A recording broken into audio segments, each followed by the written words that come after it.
Okay, shalom everybody. It's February 27th, 2023, and it's Parasha Tetzaveh this week. Tetzaveh deals with items in the tabernacle, clothing of the priests mainly, also incense, also oil, lighting oil, lots of interesting things. We're going to focus on one aspect of the priest's clothing. It might end up being a very short class, if that's the case. But I'm sure we will be able to find in this this small detail a rather interesting set of stories. At least that's my goal. We may run out of the information, and that's okay. We can schmooze if that's the case. Just as a parenthesis, this Shabbat is also Shabbat Zachor. Shabbat Zachor is the Shabbat preceding Purim. Purim starts next Monday night, and we'll have a class next Monday, even though it's Tanit Esther. We'll do a class. I haven't decided yet whether or not it'll be devoted to Esther or whether it'll be devoted to the Parsha. We'll see. I'm sure there'll always be interesting things to talk about in either one, and having a class on Esther might be a useful kind of diversion for us. Just another footnote, I had a wonderful time in Israel over the last 2 weeks and was able to attend a lecture of Professor Aviva Sorenberg on, she delivers weekly lectures on the Bible. She had a series of 5 lectures on poetry in the book of Exodus, and I can give you a link to them. They're in English. They're rather dense, but they're really fascinating. She's really one of the world's leading Bible scholars, and it was a pleasure to do that. And of course, those of you who get my sheets will see the influence. I quoted her from the lecture last week as well, on the visible and the invisible, that when something is shown to you, you keep it in your mind's eye, and that Moses was shown these things and had to create them. And part of what the argument is that he creates them from a mental image, and that you can either you have to be very fastidious to hold on to the exactitude of a mental image, or you have to at least improvise. And I find that the spirit of improvisation and innovation is present in all of these things, as well as the whole idea of what do these things represent and why. And so that's how we will start. And I'm going to put up the text now. The text of our discussion is really just a very short text, but as usual, it will be okay. So I'm calling this "Carrying the Names." Here are 2 verses from chapter 28. It's in our parsha.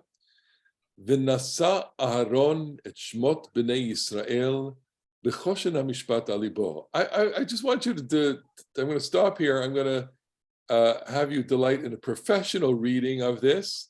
And the reason why I was attracted to these particular verses is because I listened to the regular reading of the Torah as part of my daily study, or my ambition of daily study, I should say. And the reader, Omer Frankel, does a great job. Here he is. ולא ייזך החושן מעל האפוד. ונשא אהרון את שמות בני ישראל בחושן המשפט על ליבו בבואו אל הקודש לזיכרון לפני אדוני תמיד. ונתת אל חושן המשפט את האורים ואת התומים, והיו על לב אהרון בבואו לפני אדוני, ונשא אהרון את משפט בני ישראל על ליבו לפני אדוני תמיד. Okay, I enjoy the spoken word. I have to say, I love his reading, and I actually mentioned this to my colleagues, who I share the Parsha talk with, Jeremy and Barry. I said, it's one thing to chant the Torah.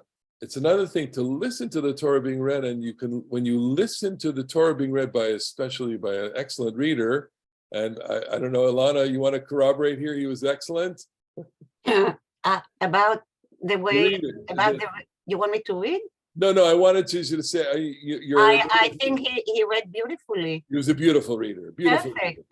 Perfect reader. Okay. So you can hear in the voice. A voice lends it. Is an interpretation. When you read something, you're actually interpreting it as you vocalize it. That's really phenomenal. Okay. So now there's content besides the sound of it, which we delight in. Aharon is to bear. V'nasa Aharon. The nasa, he is to bear. And nasa also means to carry. There's names of the children of Israel on the breastpiece of judgment over his heart. Okay, so the text already is conveying to us an image that he is carrying the names of the children on his heart whenever he comes into the holy shrine for reminder before the presence of God regularly.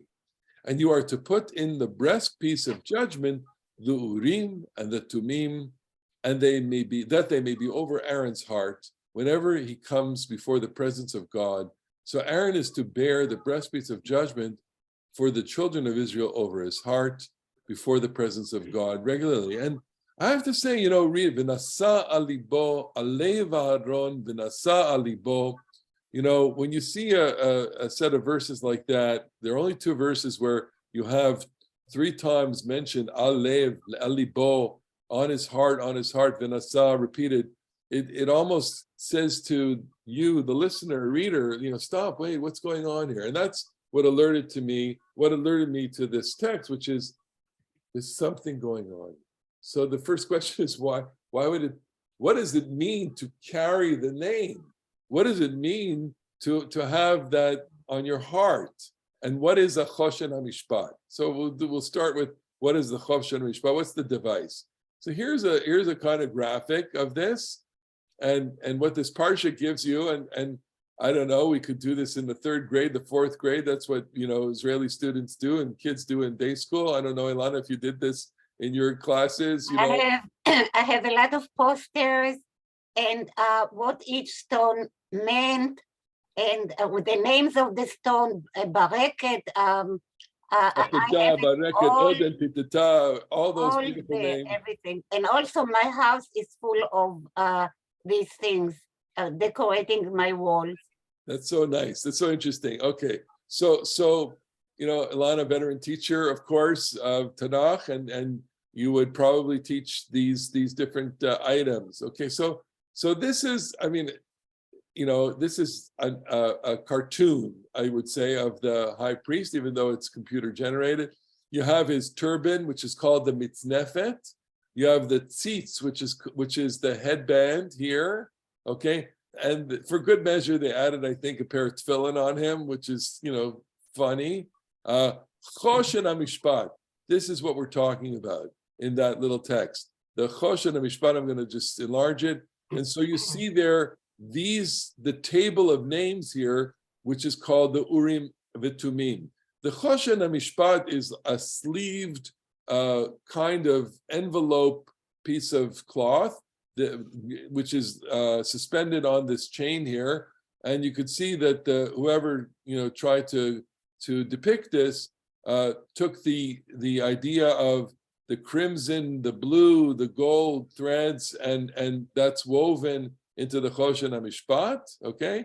And then you have here ketonet tashbetz, the tiled garment, avnet, the belt, mitachat habagadim, labgadim as an undergarment, ephod lamaseh choshev, a kind of tunic, michnasayim, he's underneath here, you can't see it, he's wearing pants, and me'il techelet, a blue, purplish blue garment.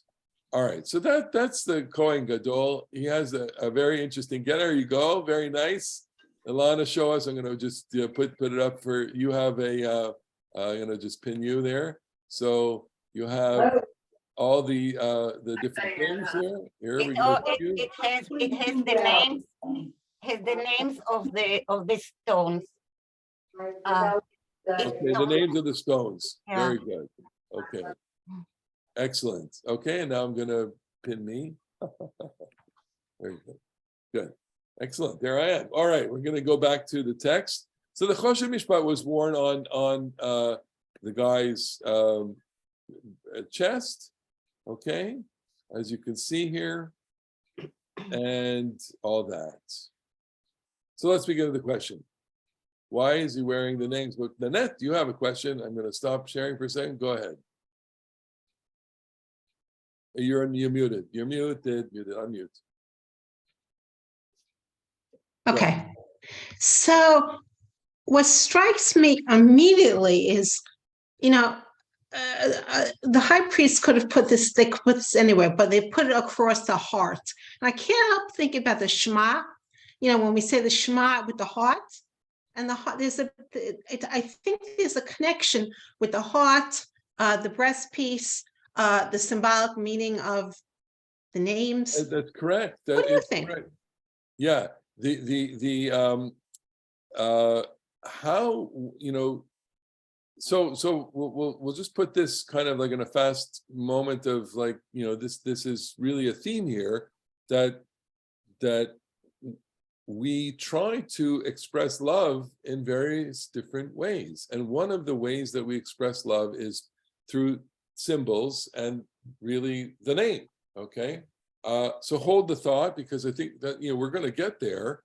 And I want to explore for a second, some similarities here, and specifically the idea of lenasa, to carry the name, which is really the dominant theme here. Why is he wearing the names? Why is he carrying the names? What is the significance of the verb carry with regard to names? So what I didn't show you is in the chapter, about 16 verses before this, we have this word: "V'samta et shnei avanim al kitvot ha'efod avnei zikaron livnei Yisrael v'nasa Aharon et shmotam lifnei Adonai al shtei ktefav lezikaron." You are to place the two stones on the shoulder piece of the ephod, the stones of reminder for the children of Israel, and Aaron is to bear their names before the presence of God on his two shoulders for remembrance. So in addition, I'm just going to pin myself again here, because I'll be more demonstrative. So in addition to the thing on his chest, he has like shoulder pads, okay? They're not shoulder pads, but they're shoulder stones. And on the shoulder stones, he has the names written of the children of Israel: Reuben, Shimon, Levi, Yehuda, etc., etc. The first 6 on one, the second 6 on another. So he's wearing, this is his uniform.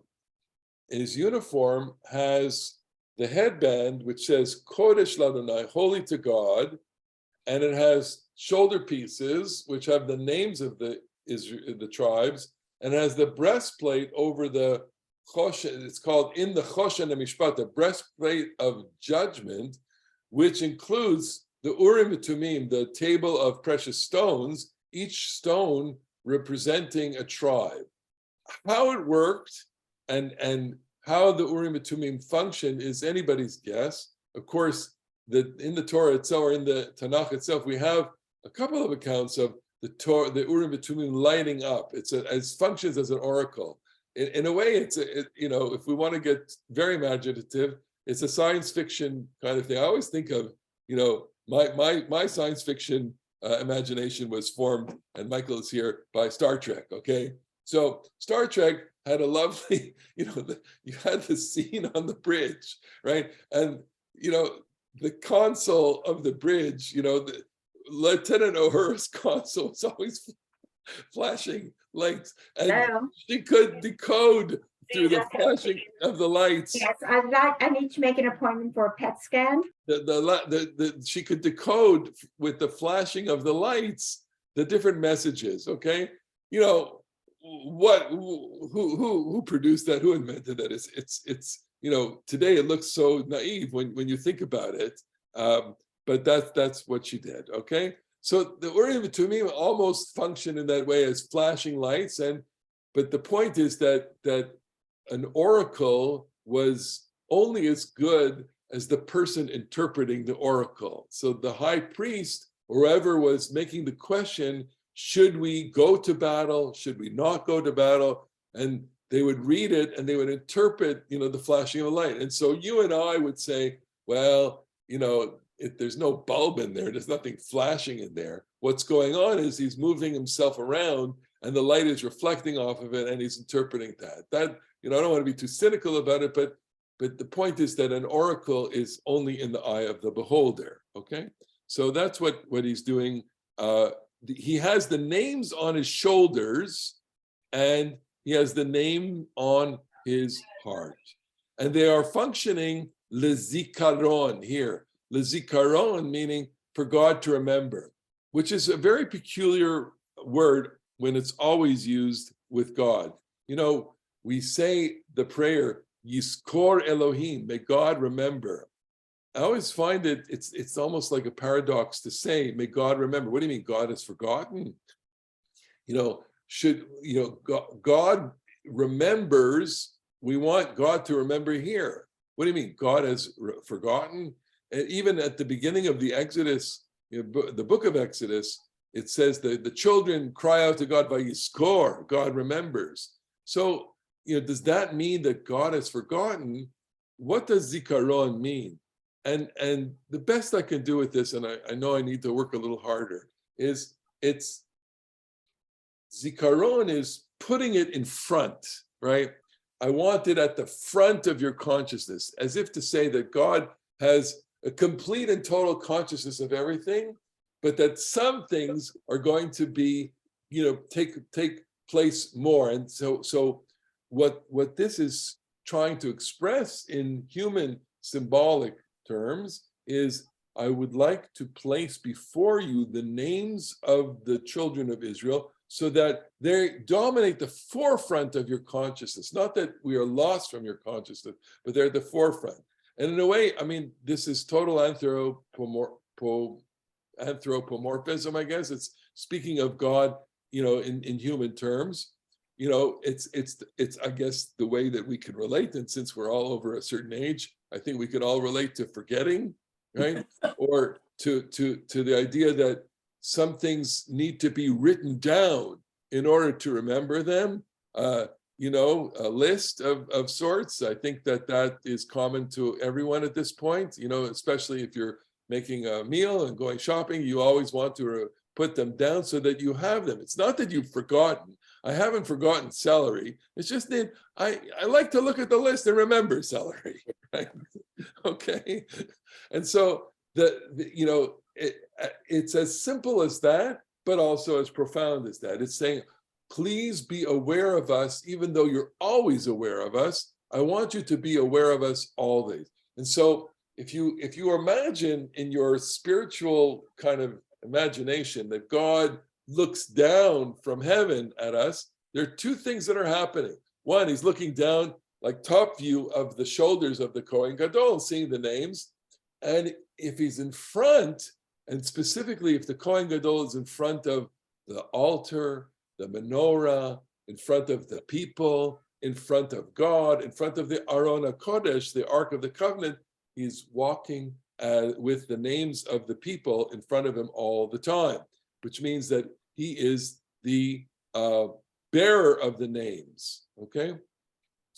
But here's what's interesting. What's interesting is that in that phrase, Laset et Hashem, we have an echo of the other, and it's the only other place in the entire Tanakh where you have it in the most concrete statement as possible, which is the third commandment. Lo tisa et shem Adonai Elohecha lashav.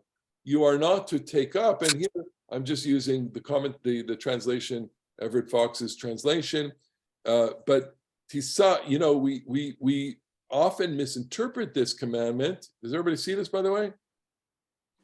No. I'm sorry. No. I didn't share the screen. How about that? See, you're handsome. There we go. Now you see it, right? Lo tisa et shem Adonai Elohecha lashav. You shall not take up the name of God, your God, for emptiness. That's the Everett Fox translation.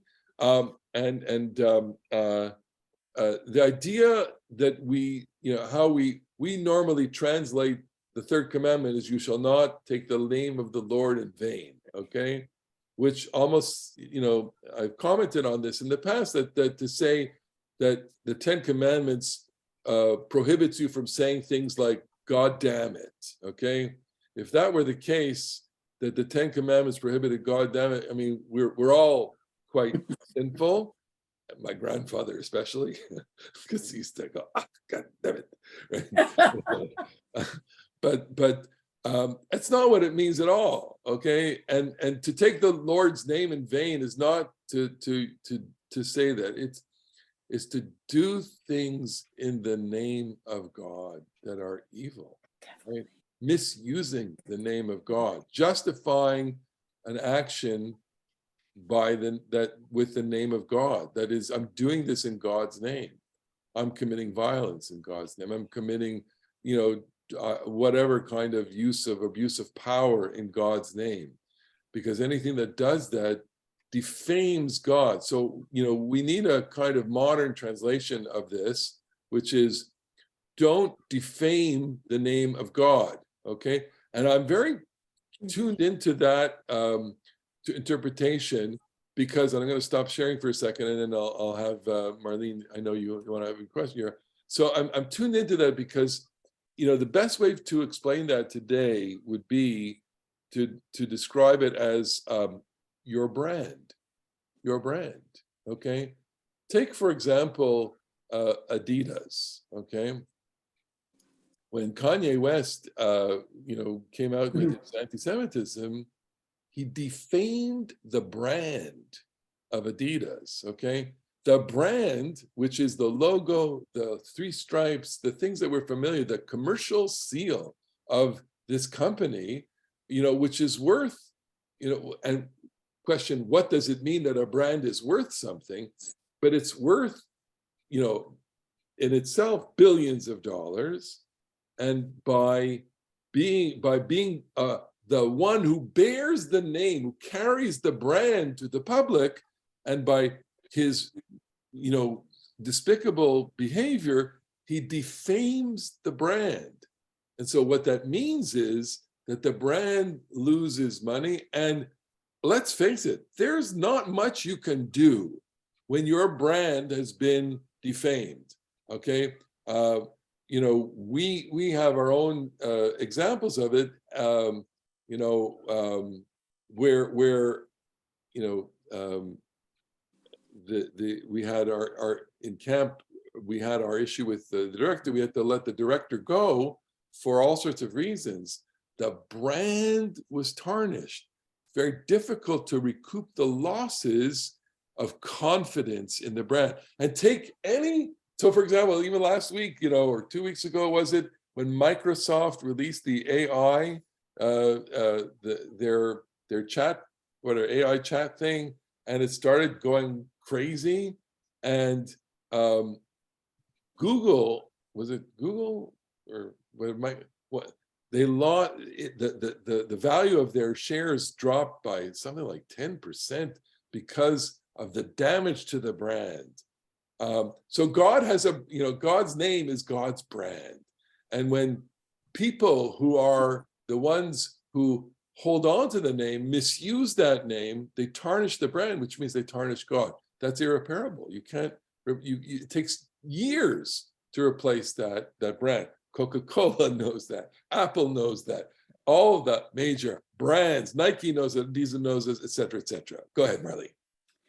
So I have two questions. One, why do we assume that bearing that name isn't for Aharon HaKohen to remember and to represent, as opposed to us saying, God remember? Because later in this Parsha, it's going to use the word for memory, Zachor, Zikaron, and remember to forget, but remember remembering, Amalek. Amalek. So that it's from, admittedly, it's from a different part of the Torah. It's in Devarim. It's our Shabbat, of course, but we take it from a different part of the Torah. But what you're saying, but we conflate it. It always goes with this section. Right. I think that it's pretty clear here that it's for God to l'zikaron lifnei Adonai, as a memory before God. And as I said, Jewish liturgy picks up from that. The Yizkor prayer. It's interesting that when we say Yizkor, we say Yizkor Elohim, may God remember. Which it's just interesting if you listen carefully, and it'll be in a couple of months when Israel commemorates Yom HaAtzmaut and Yom HaZikaron and even Yom HaShoah. So, people who are attentive to these subtleties note the difference between Yizkor Elohim and Nizkor. We will remember. So that reflects, Marlene, the tension that you are signing, which is who, in fact, is remembering. Is it Aaron or is it God? So I'm saying that when the text here is clothing the high priest has to function as an ambassador of the people to God. He is so that the people see what he's wearing and they remember. No, asterisk, not only, right? So it's I think You're right and you're right. Okay, no, Shlomo. I would say, look, the primary function of the priest's outerwear is not directed to the people, it's directed to God for one very simple and very pragmatic reason. He doesn't walk about the people. He's not going out in public with this clothing.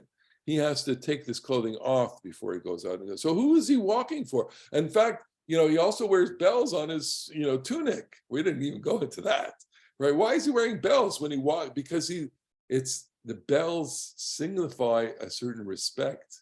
And here again, forgive my anthropomorphism, but he's saying, God, I'm here. Now, who is that a symbol for? Is that a symbol for God? Of course, God knows he's there. Of course, God. But it's, we human beings do things because we project upon God our human imagination. And we are projecting upon God here, in this sense, memory, like, hey, like, and we do this intuitively, by the way. We do this in our prayers. Why do you think we say Shema Kolenu, right? Hear our voice. We all daven, and sometimes we get overtaken by the words, and we Shema, and I do this all the time. And the question is what? Come on, he doesn't notice you. Of course he notices you. But you're saying, I want to be noticed. I want you to notice me more. But I notice you. But I really want to notice you to notice me, and I want everyone to notice that you're noticing me. And that's what's going on here, okay?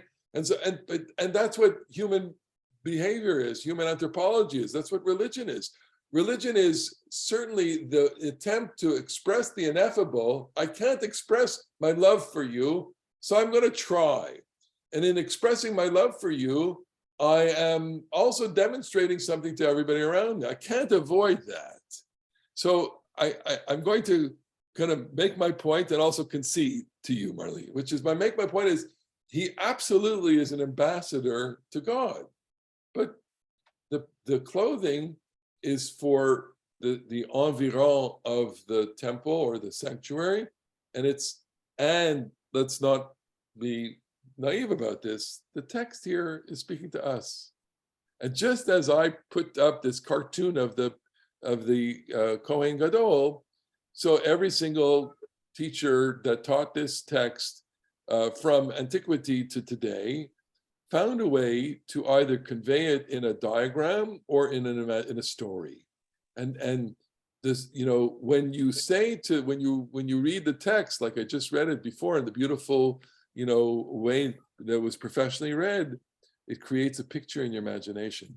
And in fact, all of these things are creating pictures in your imagination, because it's not that they weren't real at some point. I believe that they were real, but you do not have a photograph of them. What you have is a text of them. And so the text evokes a certain picture, and the picture evokes a mystery around them or a set of interpretations. And then what happens is it becomes symbolic. So my question then is, what's the symbolic payload of this? The best I can do is, he's a representative. He's saying, I am bringing the names of the people to you because I can't bring you everybody, God. Of course not. There are thousands of people here. I can't bring you them. What I'll bring you is their names. And likewise, I will bring you them your name. We are precious. We are careful with your name. We want to take care of your name because your name is the closest that we can get to your essence, because your essence is indefinable, it's infinite, it's indescribable. All we have of you is your name, which is why for Jews, God is referred to as Hashem, Hashem, right? We kind of, we're so used to saying Baruch Hashem, right? We don't remember that we are saying the name, the name, the name, because the name is all that we have of God. Says God doesn't have a body, God doesn't have a shape, God doesn't have an image. We don't, look at an icon and think of God. We pronounce, and we don't even pronounce a name. Okay, we don't even pronounce what God's name is a mystery to us, but that's God, to us. And so we then become, as I say a lot, we are the vessel of God's names, which means that we represent the brand. That's what Jews are supposed to do. Jews are represent Adidas to the world. Jews are supposed to represent God's name to the world. And therefore, when Jews do terrible things, it's a terrible Chilul Hashem. It's the desecration of God's name. Look, I'll be very honest. The burning of an Arab village is a Chilul Hashem. Why? Because it says Jews doing this as Jews, never mind in the name of God, not in the name of God, and never mind the reason that we all kind of know that it's, this burning point, okay? But to commit evil as Jews, and Jews who claim to be the vessel of God's name diminishes God's name, right? You will not be surprised if you hear people say over the next, little while, say, Zola Dacheli, this is not my religion. That doesn't represent my religion. My religion is not about burning people.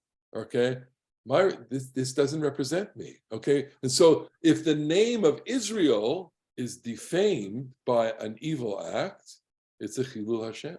It's terrible. And how can we recover from that? Takes an awful lot of time. And there's only so much you can do to recover from that. It's terrible. It's horrible. Okay, which is why it's so deeply, deeply painful. I know we had a chat here.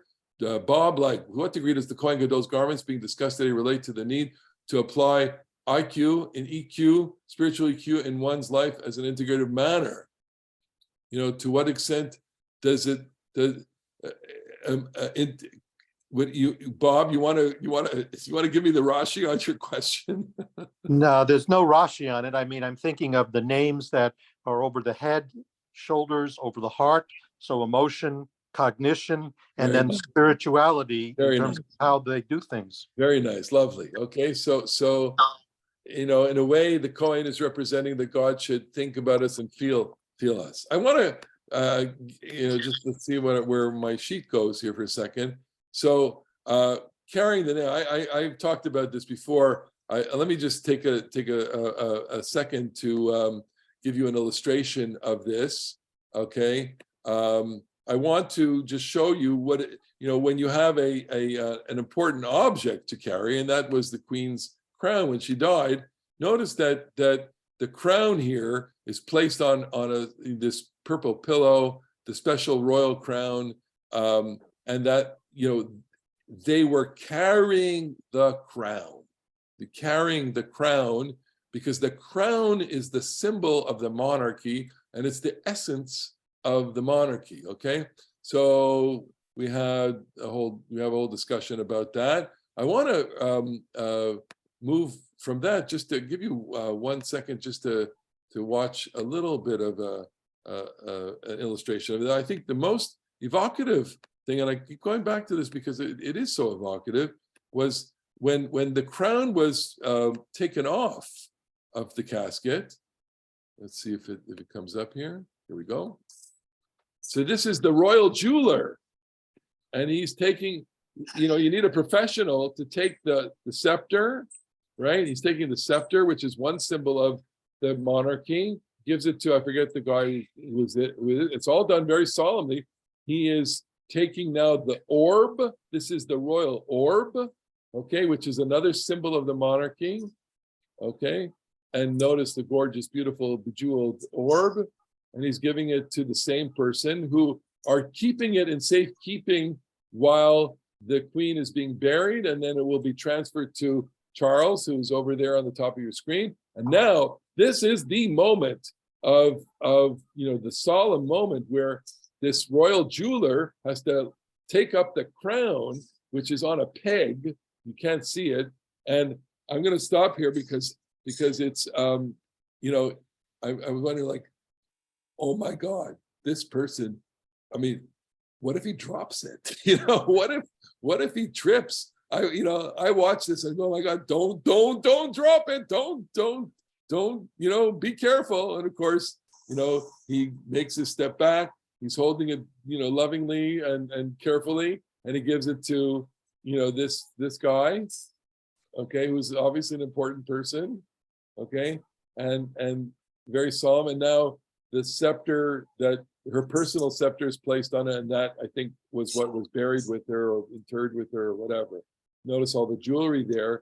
And the jewelry there, of course, is for adornment, but also has a certain kind of representation on the crown. And I don't know enough about it, but the crown itself has so he's taking the scepter and he's placing it on these different pillows where they are to be reserved for the next king. Okay, notice that it's on a peg, okay, and the crown here is going to be taken from the temporary holder. Vayisa et Shem HaMelech. Vayisa Keter HaMelech. Right? They're taking the crown of the king. And that, to me, is an analog to taking the name. The name is not a concrete thing, but the crown is. And just stop there. So you see the different, the significance, I can't see, I'm sorry, of all the things there. I wonder if on the crown, represented by the different jewels, are different things representative of Britain, okay? And that would be absolutely totally reasonable, that she would wear on her head a crown that symbolizes not only the monarchy, but symbolizes the people itself. And who knows, maybe that's what the significance of all those things is. Okay, let's go on. So the expression then to Esa et Shem is found in different places. In the Psalm, this is Psalm 16. I say to the Lord, you are my Lord, my benefactor. There is none above you. As to the holy and mighty ones that are in the land, my whole desire concerning them, those who espouse another God may have sorrows. You see this, right? I have no part in their bloody libations. Their names will not pass my lips. So Esa means to somehow articulate, okay? It means to carry, to articulate. Another example, here are different texts in which you have the phrases, Laset et Hashem, ken avarechecha b'chayai, b'shimcha esa kapai. So actually, esa kapai is I lift up my hands, but it's a very clever play because it's Laset et Hashem, but he's really lifting up his hands. Havu ladonai kivod shemo su'u mincha. So the text is playing with carrying the name, knowing that you can't really carry the name, but they're using the terms consecutively. Kos Yeshuot Esa uv'shem Adonai Ekra. From we recite this in the Havdalah, but it's from Psalm 116. I'm sorry. I lift up the cup of salvation. Esa et kos Yeshuot. I lift up the cup of salvation, but I call God's name. But Esa and of shame are in consecutive, and that's at least catches my ear. Havul Adonai kivod shemo su'u mincha. Shmo Se'u. So you have lift up God's name and carry the offering. They're interesting usages. They come up together when you search Sa and Shem. It seems that the Psalms, the name is being lifted together with something. I lift up the cup. We lift up the glory of his name. There are, however, only 2 instances of name carrying, and those are the 10 Commandments and the second here. What does it mean? It means just as you are to pay careful attention to the way you use God's name, the Kohen had to literally pay attention to the way he carried the names of the tribes. And of course, carrying the names is a metaphor or figure of speech for preserving the reputation or the brand. In the 10 Commandments, the negative commandment is against the misuse of the name of God, miscarrying God's name, attributing evil to God. Here, carrying the names of the tribes would be to present them always with favor. And that's what he's about to do.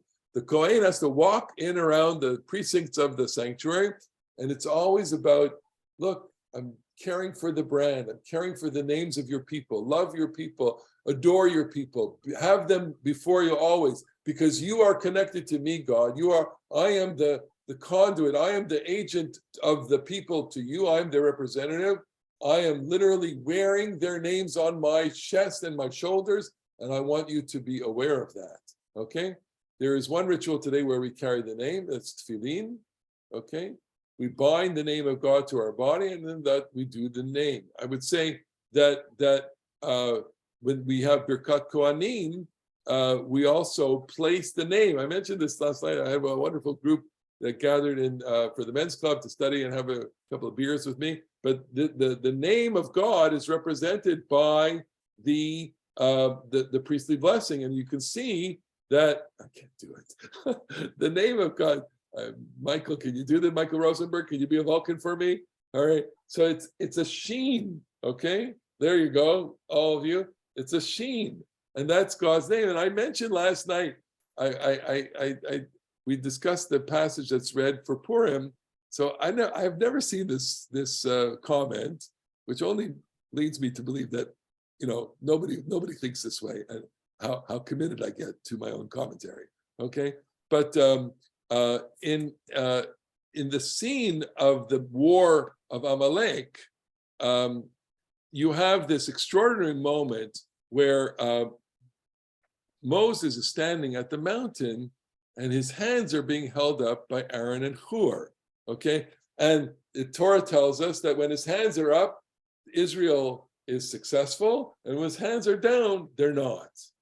And I wondered about that, and I said, that's very interesting. It's great, you have your leader doing this, and everybody's inspired by that. And of course, the rabbis say he's praying and fasting and all that stuff. Okay, but when you look at it and when you act it out, it emerges to me that he's doing something else. Now, I'm just going to do this experiment for you. Okay, and those of you who are there, I know Sheldon was there last night, so don't say anything, Sheldon.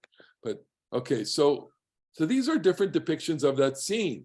Okay, take this one, for example. This is a lovely, okay, let's see if it goes up. Can you see Moses, Aaron, and Hur here? Lovely painting of that. All right, I'm going to go back to these different pictures. Let's just see where it is here. I'm sorry. I'm going to have to put these down here. Moses, here, this. Can you see all these different pictures, these tiles? Yes? Okay.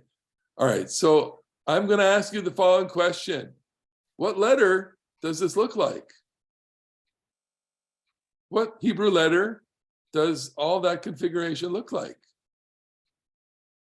It's a shin. Shin. So that's what I thought, okay? Especially, can you see this here? Can you see this tile now, the sheen? So the sheen looks like this. This one here, this is Paleo Hebrew, okay? This is modern Hebrew here. This is ancient Hebrew. So the Hebrew of Moses' time would have been this. So, okay, so here I go. My little theory is that when Moses, Aaron, and Hur were standing up above the people, he wasn't just praying. They were putting God's name there so that everybody would be able to see it. They made a sheen. They made a sheen. It's a good theory. A good theory. You like it? Can I get a vote I like here? it.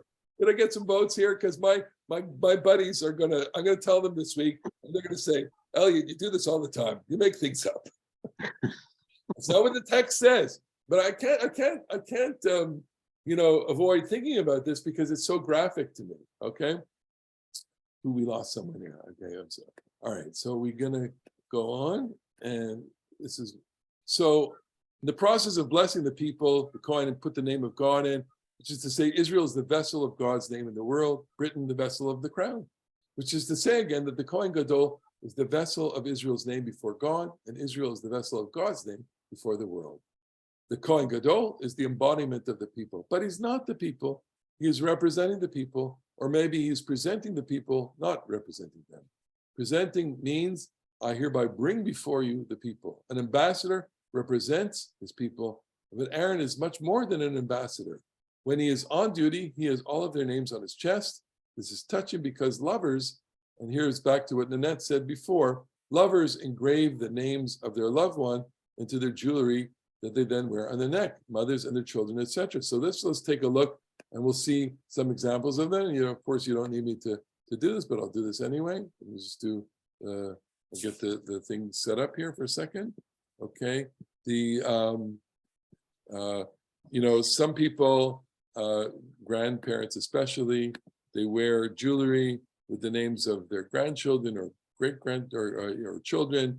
So you see here, here this beautiful one, their children with their names on it, and all these kinds of things here.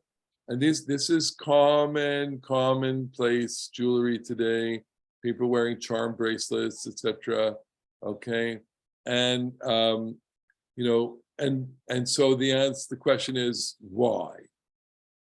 The answer, Nanette, is of course because what you love, you place on your heart. And you have a symbol of that. And when you walk around, as a proud parent or grandparent, it's usually the grandmother who wears necklaces like this. And you wear the jewelry with the names of your grandchildren on them. And you are saying, this is who I am. This is I am representing this. It's, jewelry has all sorts of, symbolic measures, just adornment, beauty, etc. But it's also identity. It's saying I am connected to all these people who are engraved, who have their names engraved on my neck. Look, we have gone even further in our day as tattooing is now very popular. So what do people do when they want to have the essence of somebody connected to them? They actually put a tattoo of their names. In fact, they will often put a photo of them. I've seen, you go to the beach, you can't escape this. People have tattoos of photographs of their children on their bodies. And as kind of critical as I am about it, I need to be sympathetic to the impulse. The impulse behind it is a very deep human impulse, because it's the same impulse that has Aaron having the names of the people on his chest. The impulse is Shiviti, I want it next to me. I want the names next to me. And I want them so next to me that I want them even engraved on me or placed upon me, so that I will, and here, we lost Marlene, but I will be able to comport myself, present myself to the world with this as my identity, and everyone will see that. So this is part of me. And it's also a way of saying to everyone, look, you now know who I am and who I represent. And so I have their names literally engraved on my body. I say that tefillin is the kind of Jewish answer to tattooing, because you love God so much, you should engrave God's name on your body. But in as much as we, love God and want God to be next to us also, we also want to preserve the kind of, integrity of the body, I'll say it in that word, and therefore not put the name of God and not put anything on the body. So how do you come close to engraving God's name and not tattooing? Well, you just make, putting the box with the text on for, some people wear it all day. Most of us don't. Most of us wear it during shock rate services. We put it on and we take it off, and that is good. That's close. One more thing about this is that it's become very common in Israel, especially, but elsewhere, for especially grandchildren of Holocaust survivors, they'll put the number they will actually tattoo the number of their grandparent on their arm. Okay, I've seen a lot of documentaries on this. It's absolutely fascinating to do it. It's kind of like, it jars me in a certain way, but it's fascinating. They want the identity of their grandparent on their arm. Okay, so it's usually much larger typeface than the original one was. What they're saying is, this is also part of my identity, right? If I'm being sympathetic to them, as opposed to being critical, which I normally am, but if I'm sympathetic, I say, what they want is, they want to present themselves to the world as the descendant of the survivor, so that the world will be reminded. They are walking, they've taken upon themselves to such an extent the memory of the Holocaust that they will personally walk around with the number on their arm, so that everyone who will encounter them will say, I see that you too are connected, you're a descendant. Nanette, go ahead. So I love what you just said. I just want to add, and go back to actually what I said about the heart and the Shema. So there's like a massive connection here, with the grandparents and say teaching the grandchildren, with the symbolism is the jewelry, but saying the Shema, we close our eyes, we say it, we have it in our head, but teach your children, teach the grandchildren. So that's how Judaism gets passed on, by the Shema, which says with the heart. Correct. Vishinantam levanech v'dibarta bam, or it's actually, these things which I tell you, they should be on your heart, okay? And of course, that's metaphorical language. But what it means is it has to seep inside of you. It has to be part of your being, right? Which is, why then, adorned on every doorpost of every Jewish home is a mezuzah, which has the name of God, the sheen, which represents God's name. And Bob, you'll tell me in a second what you just wrote to me. And it also, has the text of the Shema, which means that, the sense of connection, loyalty, love of God should be with you all the time. Ilana, go ahead. It's not really on the heart, but when somebody passes away, we have Matzivat Zikaron, Yes. a monument, a memorial to remember them. So we do different things to remember different people, not only when they are alive, also when they are gone. Absolutely, and the monument does reflect that. And of course, what of course, the beautiful poem by Zelda, L'kol ish yesh shem. Every person has a name. To every person, there's a name. And I don't know of a single piece of literature better than that evokes the essence of what a name is. The name is given, it's worth its own hour of study. It's a gorgeous masterpiece of a poem, reflecting that the name is given to you by your parents, by your life, by the mountains, by the field, by et cetera, by your life and by your death, right? That's your name, okay? And that's your essence. I just before I turn to you, Bob, on a number of occasions, when people are in the presence of a dying relative, usually a grandparent or an elder figure, and there's no ability to converse to them because they've already lost a certain consciousness. So people ask, they turn to me and say, well, Rabbi, what should I do? What should I say? What should I, So I come up with an interesting kind of, I feel it's kind of an invention, but it's, I said, look, come in with the names. Come in with the names of all the people, all the grandchildren, all the people in the family. Here is your grandparent that is passing away. So what defines their life? Their life is defined by all the people that are part of their name. It's like the Urim v'Tumim, except you're not going to make a breastplate for them with all the names of their grandchildren and their family on them. But what you have is a list. So go in and hold their hand and read the list. Read the list. Read it over and over again. Read it over and over again. And you'll see that there's a meditative quality to the recitation of names. It's unlike any other experience that a person has in life, but by reciting names. And we now do this regularly in remembrances, 9/11 remembrances, just the recitation of names. If you have Memorial Day, commemorations, the recitation of names. Over the last several years for Holocaust remembrance, there are marathon readings of names. And those are very, very powerful and even meditative and supplicative statements. Bob, I'm turning to you now. You said that? Someone said this? I just found from a non-Jewish source, someone who tied together the Shin with Moses in the valley and also with both with Spock and Star Trek. There So you go. it ties Okay. all of your things together. There you go. I am, so I'm not original in this, but I'll make it public then. That's fine. But the other comment I wanted to make was that the other beautiful thing of this is that you're taking ordinary stones and rocks, whether it's onyx or others, and now aren't they becoming sanctified? The material world is in fact being elevated, Absolutely. I love that idea. And at one point I remember enjoyed reading a book on cosmology, the history of the world and universe. And the book is written by a mineralogist who sees in minerals,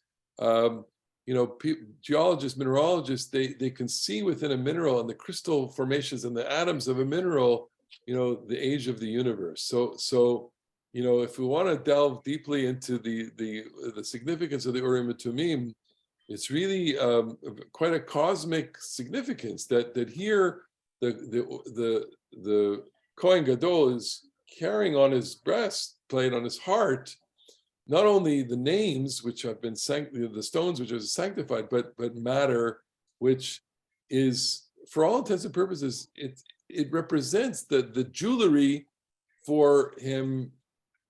On the deepest level, represents eternity. I'm carrying the world for you, right? We don't go into this when we buy jewelry, but think about the significance of a diamond, for example, or think about the significance of an emerald or any of the precious jewelries that people wear.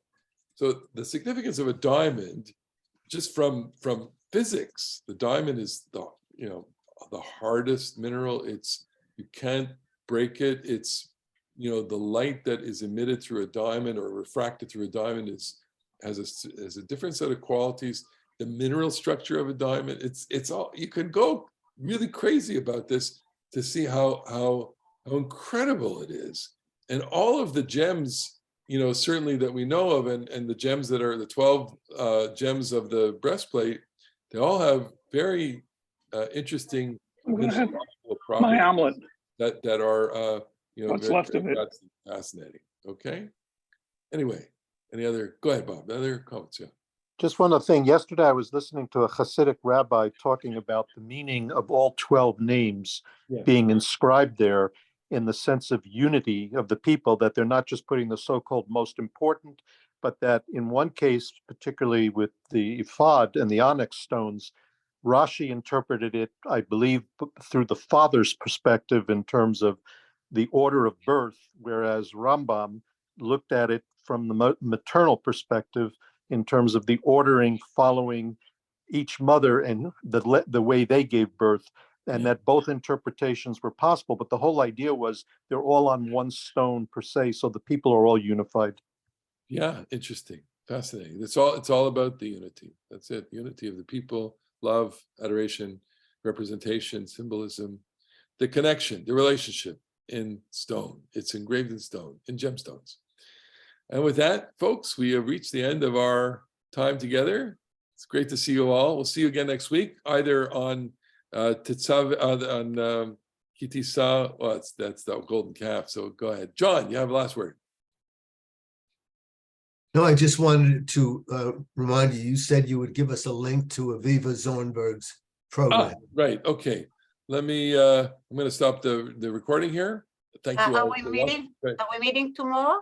Tomorrow, yes. Okay. And can you do Esther next week? Yes. Okay. We will do that.